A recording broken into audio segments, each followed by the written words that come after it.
Artificial intelligence atau kecerdasan buatan itu pada dasarnya adalah kita memberikan pelajaran kepada mesin atau kepada komputer atau kepada robot itu berupa data-data yang nantinya terus akan dilatih oleh robot ini atau komputer ini untuk agar kemudian menjadi pintar. Nah, belajar dari data yang banyak menggunakan algoritma hingga menjadi pintar, itu adalah kuncinya.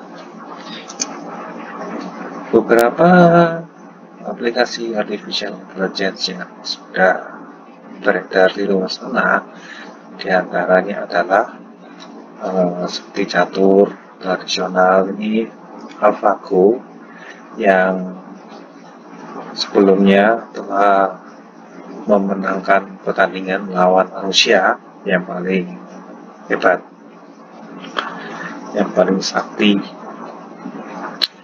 Terus kemudian adalah yang kita pakai sehari-hari ya Google Translate yang bisa merubah dari bahasa kita ke bahasa asing. Terus kemudian robot, contoh ini adalah robot di Boston Dynamics.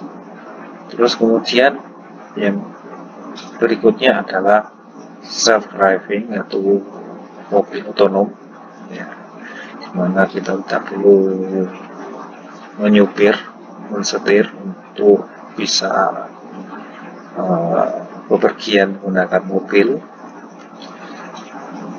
Dan banyak contoh yang lainnya, diantaranya juga adalah prediksi cuaca, itu juga termasuk dalam artificial intelligence atau kecerdasan buatan.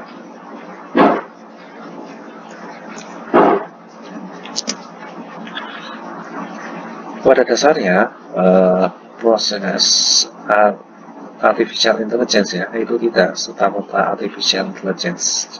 Jadi bisa didahului dengan analisa big data. Karena apa? Karena data dengan kecerdasan buatan atau artificial intelligence itu sangat berkaitan. Dimana kita bisa membreakdown menjadi data science ya, untuk proses pertamanya, kemudian artificial intelligence untuk proses berikutnya. Karena apa? Karena data-data itu yang menjadi makanan dari artificial intelligence ini untuk dia kemudian belajar, menganalisis atau mengenali. Katakanlah mulai dari data science saja, yaitu beberapa hal yang dilakukan di data science adalah menganalisa data, terus kemudian penggalian ilmu yang ada di dalam data itu, kemudian kita mampu memvisualisasikan, kemudian mempresentasikan sehingga lebih mudah dipahami oleh manusia, karena data itu hadir dan dalam bentuk yang kompleks, sehingga kita perlu mengolahnya sedemikian rupa agar bisa dipresentasikan kepada manusia. Nah, seperti halnya yang diterangkan sebelumnya bahwa data itu menjadi makanan bagi artificial intelligence. Jadi data ini tadi ya itu kita bisa proses untuk kemudian dimasukkan ke dalam artificial intelligence untuk dilatih ya. Jadi apa yang dilakukan pada tahap artificial intelligence adalah melatih model algoritma dengan data yang telah dianalisis, sehingga mempunyai kepandaian. Terus kemudian proses belajarnya bagaimana? Itu mirip dengan kinerja otak manusia. Katakanlah ini adalah model matematis yang ada di dalam artificial intelligence. Terus kemudian ini adalah otak yang sebenarnya.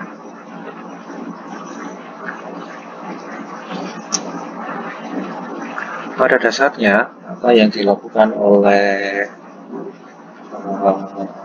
artificial intelligence, algoritmanya itu adalah satu model matematis ya, yang ini meniru kinerja otak manusia. Yang otak manusia ini dia dapat merespons dari sensor-sensornya ini, masuklah informasi ke dalam otaknya dia sehingga dia berproses atau dikatakan ini adalah cortex ya. Seperti halnya juga otak manusia, model manusia ini dinamakan dengan neural network, itu juga berlaku hal yang sama, hanya saja menggunakan angka matematika, sehingga nanti model matematis ini bisa menyimpulkan atau mengenali suatu benda, atau dia dapat memprediksi sesuatu atau mengenali sesuatu hal yang itulah yang dinamakan artificial. Nah, kenapa data itu dibutuhkan? Karena data itu secara matematis itu dapat diproses oleh algoritma. Nah, komputer ini menganalisis data itu dinamakan dengan artificial intelligence. Apabila manusia menganalisis data itu dinamakan dengan data science. Berbeda. Tapi keduanya itu saling berkaitan ya. Jadi kita akan lanjut. Dan data-data itu ya itu semakin banyak dan populer dinamakan dengan big data. Kalau mendengar istilah big data itu ini yang selanjutnya akan kita bahas. Big data itu suatu term yang hadir ketika era internet ini mendominasi, semakin jaya. Karena apa? Di dalam internet ini sendiri itu terdapat banyak data-data, sehingga kita bisa menjabarkan ciri-ciri dari data itu adalah data yang masif, terus kecepatan perubahannya yang tinggi, jadi velocity ya, penambahan data, kecepatan perubahannya ya itu bisa berubah dengan cepat. Terus kemudian beraneka ragam sumbernya. Jadi kalau kita bayangkan ya, data yang masuk ke dalam internet itu juga dari berbagai macam sumber, tidak hanya satu sumber saja. Contohnya seperti apa? Ya, nanti akan kita bahas. Data yang masif. Ya. Facebook itu menyedot sekitar 500 terabyte. Bayangkan terabyte data pada setiap harinya. Terus kemudian pesawat Boeing 737 itu menghasilkan sekitar 240 terabyte data penerbangan dalam satu penerbangan melintasi Amerika. Jadi setiap trajektori atau data ya, dia melintas kemana, melalui rutenya apa, itu menghabiskan banyak storage ya. Jadi di sini sampai 250 terabyte. Terus kemudian menjamurnya penggunaan ponsel pintar. Terus bertambahnya sensor-sensor. Ya, sensor itu hanya instrumen yang bisa mengambil data. Contohnya seperti Kalau video itu kamera, jadi ada kamera yang langsung terhubung dengan internet. Untuk kamera, orang ambil gambar langsung diupload ke Instagram, itu juga termasuk sensor itu jadi ponselnya itu. Jadi hanya kita merekam suara terus diupload di katakanlah namanya penyedia layanan suara di website, itu juga sensor ya. Jadi perekam atau perekam, yaitu tempat data itu masuk. Dan data yang masif ini akan mengalirkan jutaan data-data baru yang berhubungan dengan lingkungan, lokasi, cuaca, video, bahkan data tentang suasana hati si pengguna ponsel pintar.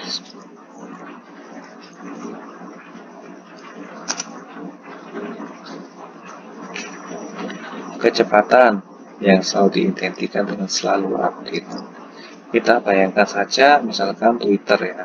Twitter ini pada setiap 60 detik itu akan ada penambahan 98.000 tweet, ada 695.000 status update tadi statusnya, 11 juta message, jadi pesan langsung ya. Terus kemudian ada sekitar 698.445 pencarian Google. Terus kemudian ada sekitar 168 juta email yang terkirim, itu hanya dalam rentang waktu 60 detik. Kita bayangkan ada berapa byte itu ya. Jadi udah katakanlah sudah yottabytes. Yottabytes itu di atasnya zettabytes, di atasnya gigabytes. Jadi lah kecepatannya ini semua per 60 detik.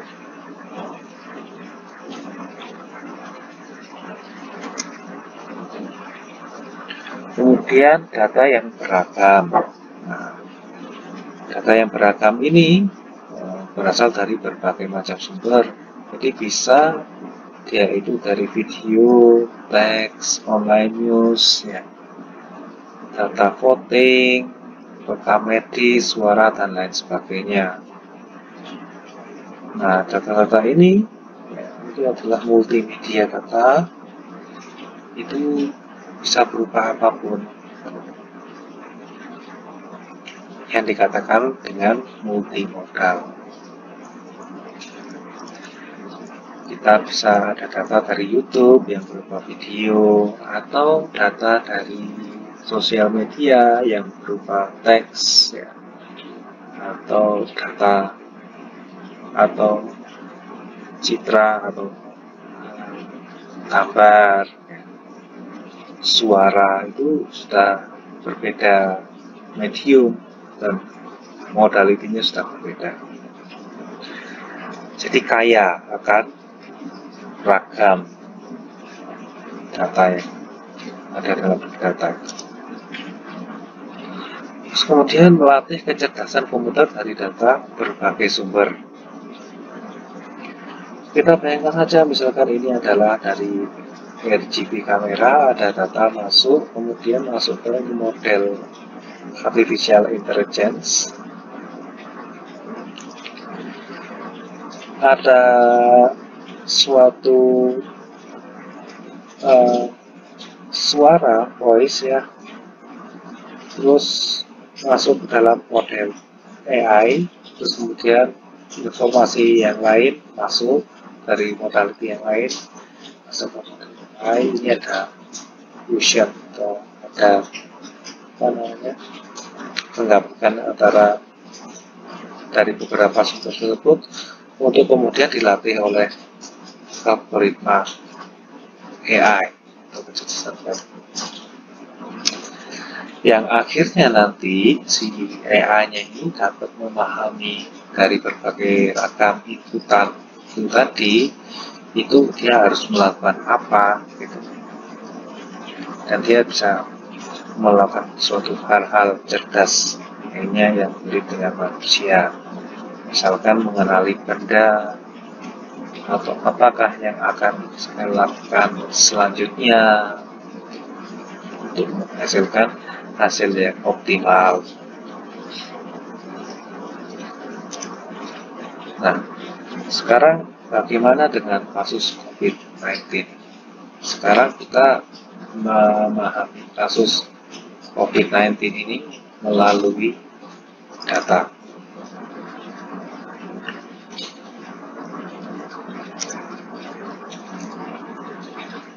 Nah, kalau kita melihat data-data dalam COVID-19 ini, kita investigasi dulu, ya, apakah memenuhi kaidah Big Data. Pertama, datanya itu banyak, ya. Seluruh negara itu mencatat, mulai dari level negara sampai level kota tersedia di internet, sehingga bisa dikatakan data itu masif.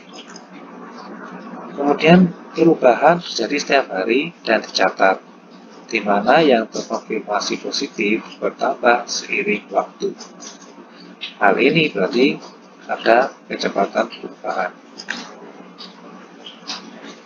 Tidak hanya berupa data rekam medis, namun juga berupa modaliti lain seperti citra X-ray paru atau pola pergerakan mobile phone. Untuk memantau social distancing itu juga data yang beragam, bisa dikatakan data yang bervariasi.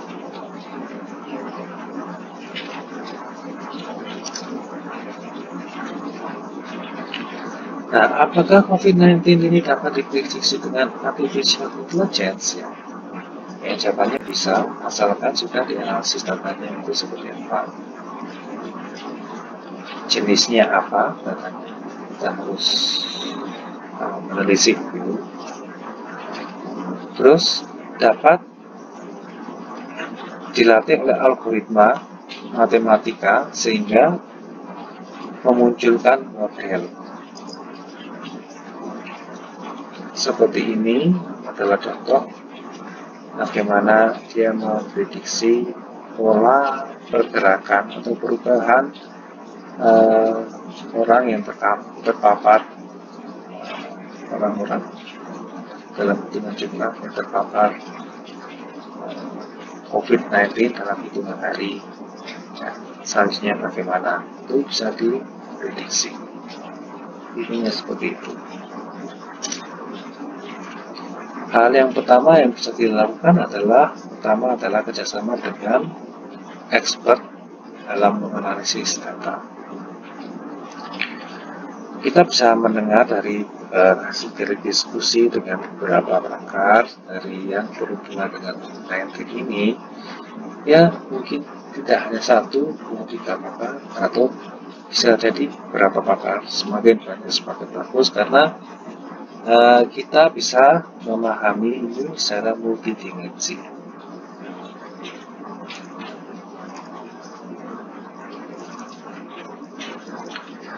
Ada itu pakar biologi, bisa lingkungan, dokter, radiolog, dan sosial. Kita dengarkan semuanya, masukan-masukannya apa. Jadi menginterpretasi datanya ini seperti apa. Jadi adalah tugas Big Data Analyst atau Artificial Intelligence Engineer ini, ya, untuk melihat keseluruhan data itu secara utuh atau complexity science.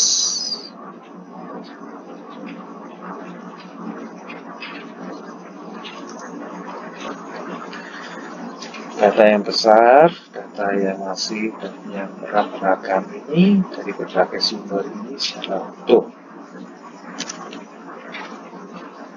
Analisis datanya bisa berbagai macam cara. Salah satu contohnya adalah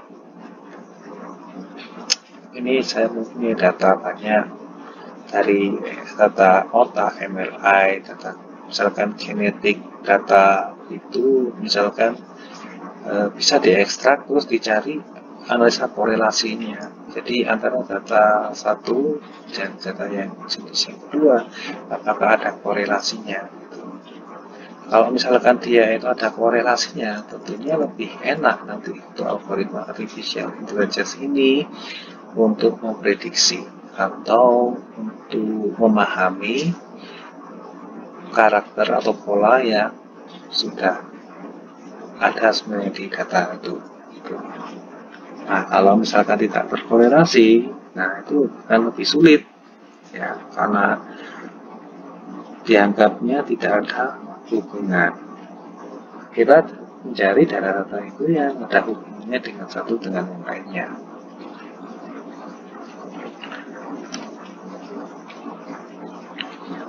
Nah, pengetahuan awal berkenaan dengan COVID-19 dari beberapa pakar yang sudah saya dapatkan itu beberapanya adalah inisialisasinya itu penyebaran COVID-19 itu permasalahan global yang mana kita tidak dapat melihatnya sepotong-sepotong, misal tereduksi dalam satu wilayah. Misalkan kita hanya melihatnya pada Indonesia saja, atau kita melihatnya pada wilayah lain, misalkan di Jepang saja, karena ini adalah permasalahan global yang berkaitan antara satu dengan yang lainnya, sehingga kita harus memandangnya secara lebih luas. Dari sini big data masuk ya. Terus kemudian adalah penyebaran COVID-19 ini itu permasalahan multidimensi yang mana kita dapat melihatnya sepotong-sepotong. Misal terinduksi pada suatu keilmuan tertentu saja, seterusnya. Kemudian transmisi ini bisa melalui kontak langsung atau udara. Kemudian virus dapat aktif di udara dalam masa yang lama kecuali di lingkungan dengan UV yang tinggi. Karena pada UV yang tinggi itu virus itu dapat inaktif. UV yang tinggi tidak terlalu berpengaruh di lingkungan dengan polusi yang tinggi, di mana akan menghambat UV untuk sampai ke permukaan benda atau di udara. Ya, aerosol. Itu adalah beberapa pengetahuan awal yang dapatkan. Terus kemudian kita usaha mencari datanya ini, dan beberapa big data yang tersedia secara real time di internet itu sudah kita dapatkan, seperti data UV dan ozon dari stasiun-stasiun cuaca. Terus kemudian data cuaca dari stasiun-stasiun cuaca juga. Ada juga data polusi yang didapatkan dari satelit, ya. Data mobilitas masyarakat dari mobile phone, dan juga data orang-orang yang positif terpapar corona secara jumlah di seluruh negara. Itu juga tercatat di internet.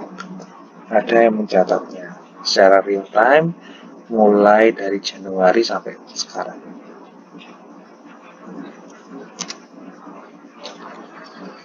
Kemudian kita investigasi kemiripan polanya. Jadi beberapa kemiripan polanya kalau kita bisa lihat di sini adalah UV map. Terus kemudian ini adalah peta yang terkonfirmasi corona, itu ditampilkan dari websitenya ini Johns Hopkins University. Kalau kita lihat di sini ada beberapa pola yang sama, di antara ini adalah UV yang menengah dan ini UV yang rendah. Jadi ini konsentrasi di teks. Dan ini datanya diambil pada 31 Maret. Ini diambil pada 12 April. Tapi tahun itu tidak ada perubahan. Dan itu ini berkonsentrasi pada wilayah subtropis utara. Bagaimana ini bisa terjadi? Ya, kemungkinan ya kalau kita lihat di meta UV ini ya ada keterkaitan gitu. Nah, kita bisa investigasi lebih dalam lagi melalui grafik dan lain sebagainya, melalui data science. Sekarang kita buka data-data dari berkenaan dengan COVID-19. Ini contoh adalah data ya, dari stasiun cuaca yang didapatkan. Dan itu banyak sekali data ini seperti bawah. Pada kurva akumulasi yang terkonfirmasi positif dalam rentang antara 22 Januari sampai 25 Maret ya, nampak di sini terjadi perubahan kurva yang signifikan di antara Malaysia, Indonesia, Thailand, Jepang, India, dan Rusia, yang mana Malaysia ini meningkat secara tajam dari Indonesia. Nah, begitu pula dengan negara yang lainnya, kita bisa lihat bagaimana dia melandai atau dia menajam ke atas. Terus kemudian pada lainnya, US, Italia, Prancis ya, Belanda, Iran, dan Indonesia. Kita lihat bahwa Amerika ini sangat tajam naiknya, jadi sampai sekitar 120.000 pada 25 Maret 2020. Ini sepintas grafik ini duanya mirip, hanya saja beda skala ya. Kalau ini skalanya paling banter 2000 plus ya, 2000 plus 2000 orang yang dikonfirmasi, jadi hitungannya berbeda. Jadi 2000 paling banyak yang sini itu, dan 120.000, 100.000 dan sebagainya. Ini adalah negara-negara yang dia itu peningkatannya itu amat tinggi. Karena negara itu adalah Amerika Serikat, Italia, Prancis, Belanda, Iran ya. Yang mana dia semua berada di negara subtropis utara. Sedangkan ini Indonesia, itu kecilnya itu tak kelihatan di sini. Padahal yang di sebelumnya sini kelihatan. Ini Indonesia. Karena rentangnya sudah berbeda dan di antara negara raksasa yang terkonfirmasi corona, maka ini bisa kita cluster, kita bisa identifikasikan ini berada di belahan bagian subtropis utara.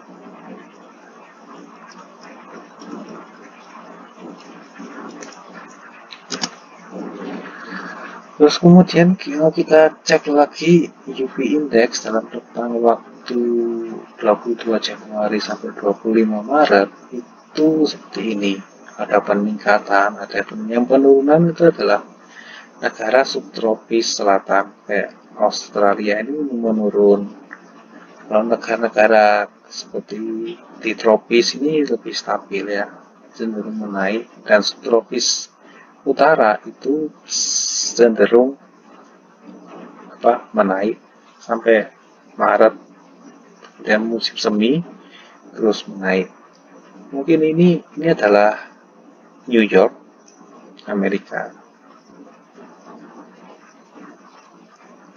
yang dia itu daerah yang paling banyak terpapar corona. UV indeksnya adalah yang paling minimum. Terus kemudian Atalanta ini juga itu daerah tengahnya Amerika, itu daerah sekitar dia UV indeksnya itu menaik terakhir itu sekitar 8. Tapi pada waktu Maret, 1 Maret itu New York itu masih berada di kisaran 4, yang mana termasuk masih rendah. Hal ini mungkin yang bisa menjadi satu kesimpulan kenapa kok yang Amerika ini terpapar paling banyak.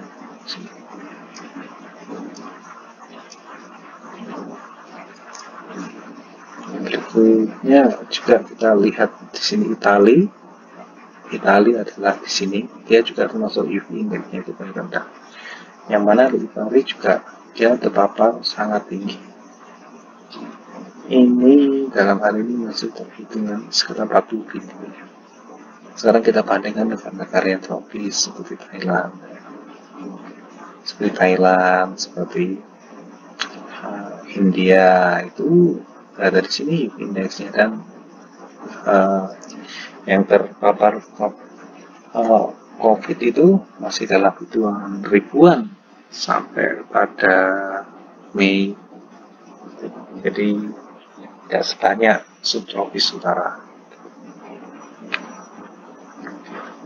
Jadi bisa terbantukan oleh UV juga ini yang di wilayah tropis. Terus kemudian kita lihat yang kasus yang terkonfirmasi positif di Cina. Antara rentang waktu ini juga kita bisa lihat ini adalah Wuhan, yang mana Wuhan ini tidak menyebarkan virus itu secara masif ke provinsi yang lainnya, cuma di Wuhan saja. Ini mungkin karena ini efek lockdown itu ya, nilainya itu hanya sekitar dikit saja provinsi yang lain.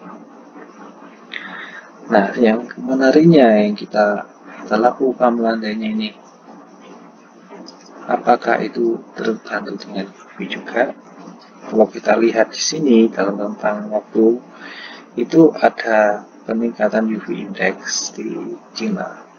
Itu karena dia itu dalam musim semi, ya, ada peningkatan UV index yang dari awalnya dia sangat rendah, dia menuju ke tinggi.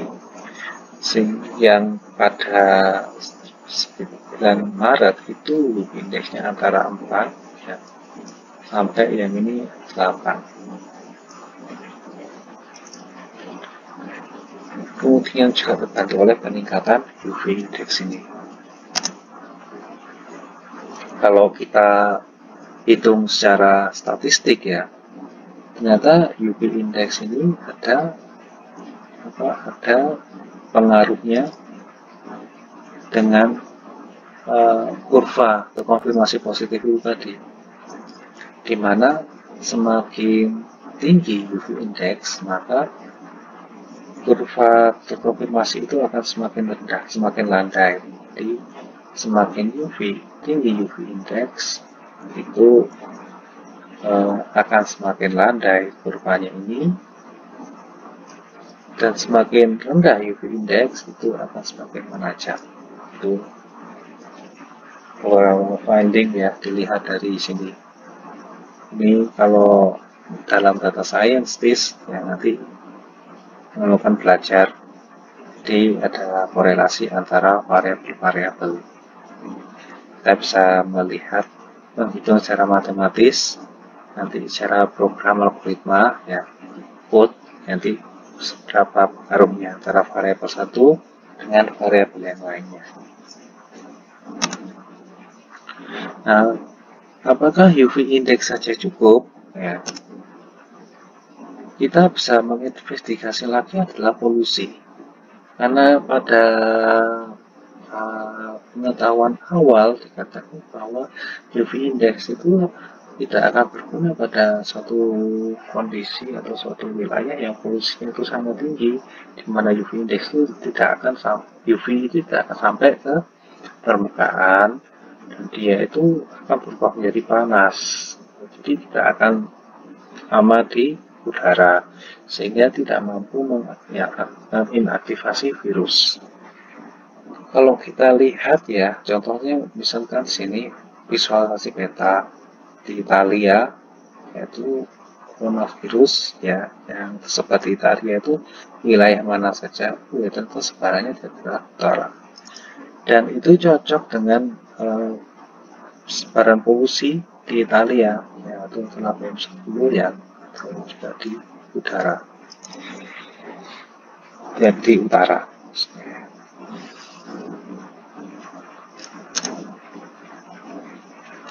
Terus kemudian tadi dikatakan bahwa kita melihat bahwa Cina itu tinggi sekali ya yang terpapar corona itu. Terus kemudian untuk wilayah seperti subtropis selatan itu seperti Adelaide, ya, Sydney, dan Australia itu sangat rendah yang terkonfirmasi.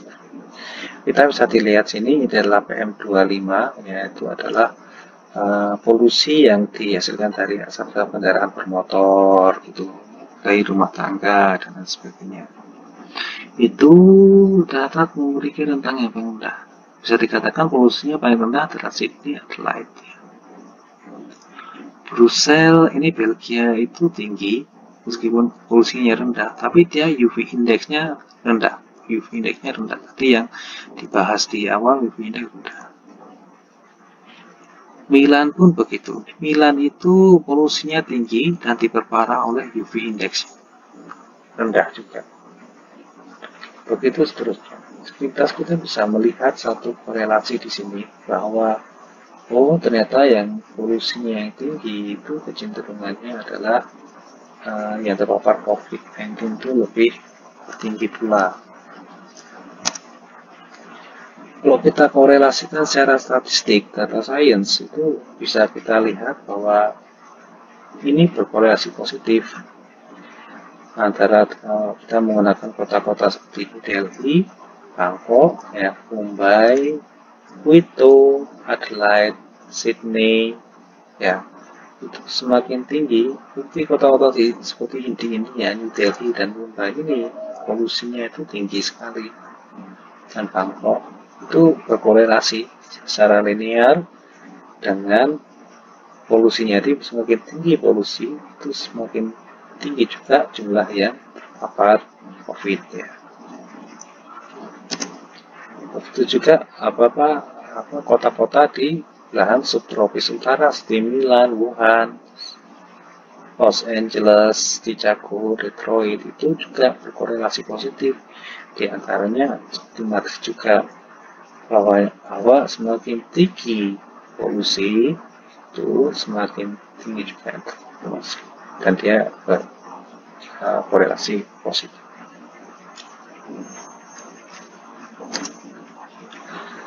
Ini adalah contoh data lain, ya, seperti mobilitas terminal dan stasiun itu bagaimana perubahannya di Jawa Timur setelah pemberlakuan PSBB contohnya.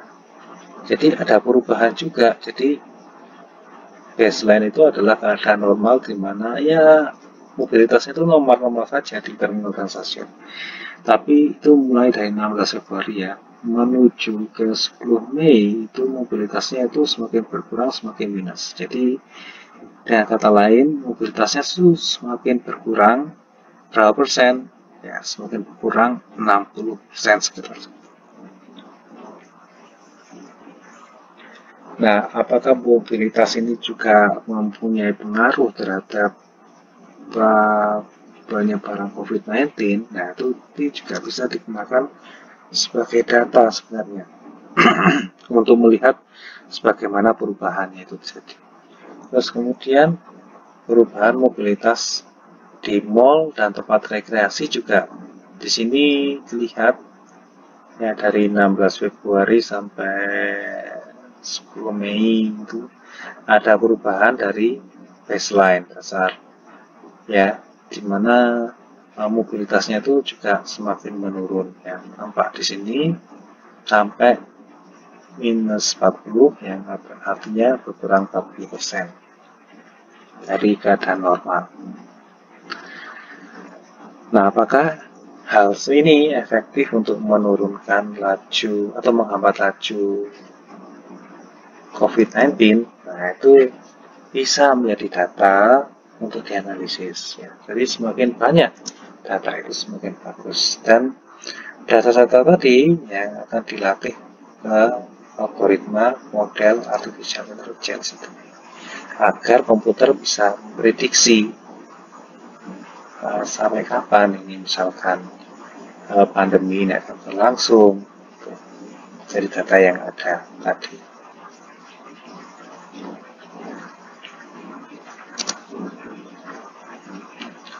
Ini contoh prediksi kasus positif yang ada di Indonesia itu mulai dari 12 April, 13 April.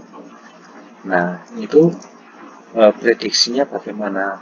Nah, prediksinya ternyata ada base case, normal case, atau worst case. Base case ini adalah ketika suatu kondisi yang bagus, jadi mungkin ya suatu kondisi yang ideal, sangat ideal, ketika semuanya tertib, terus bisa itu benar-benar benar-benar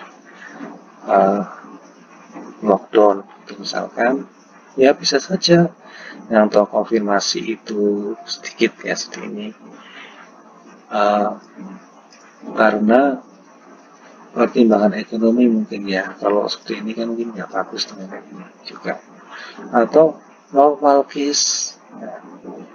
Ini yang terjadi pada Jakarta yang sekarang melandai.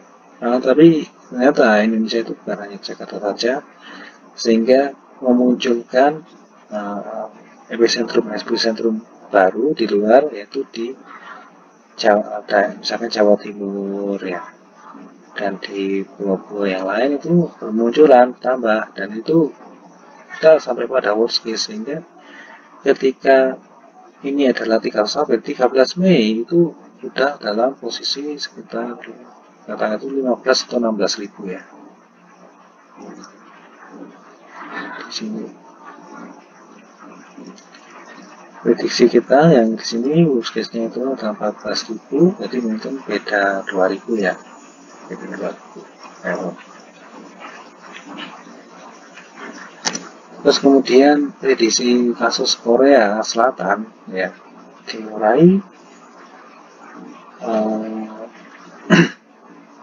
prediksinya sesuai 13 April juga, dan Korea ya pada saat ini musuhnya ya masih sekitar 11 ribu, yang mana cocok dengan prediksi ini ya, karena Korea Selatan itu musuhnya sudah melandai ya, sehingga tidak ada penambahan yang signifikan.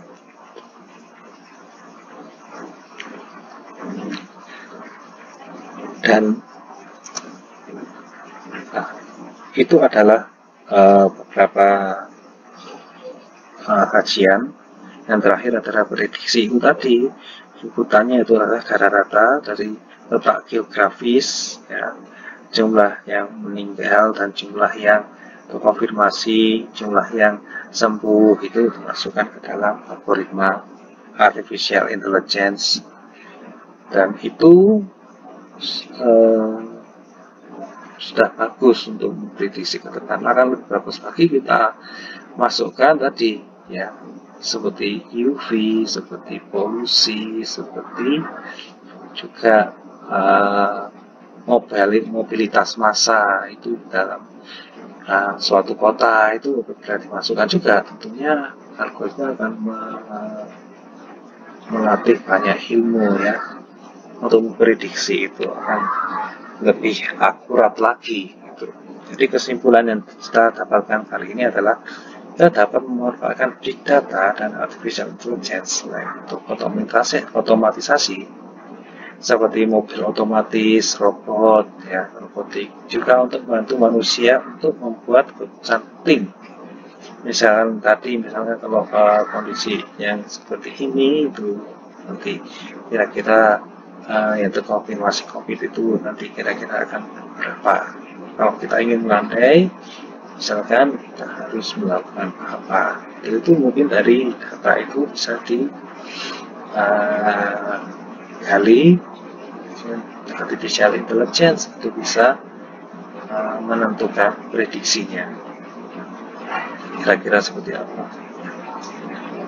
Artificial intelligence menggunakan konsep semakin banyak jumlah data dan semakin banyak parameter, maka akan semakin baik. Ke depan, data science, big data, dan artificial intelligence itu merupakan lapangan pekerjaan yang sangat dibutuhkan dan sangat potensi. Tentunya kita bisa mengambil kesempatan ini sebaik-baiknya, karena ke depan itu akan semakin menggugah. Baik, terima kasih. Jadi sekian untuk sajian kali ini. Jangan lupa sambangi grup FB Deep Learning Indonesia, ya, YouTube channel Deep Learning Indonesia, terus kemudian tulisan-tulisan saya ya, di Medium. Ini saya akhiri, sampai jumpa.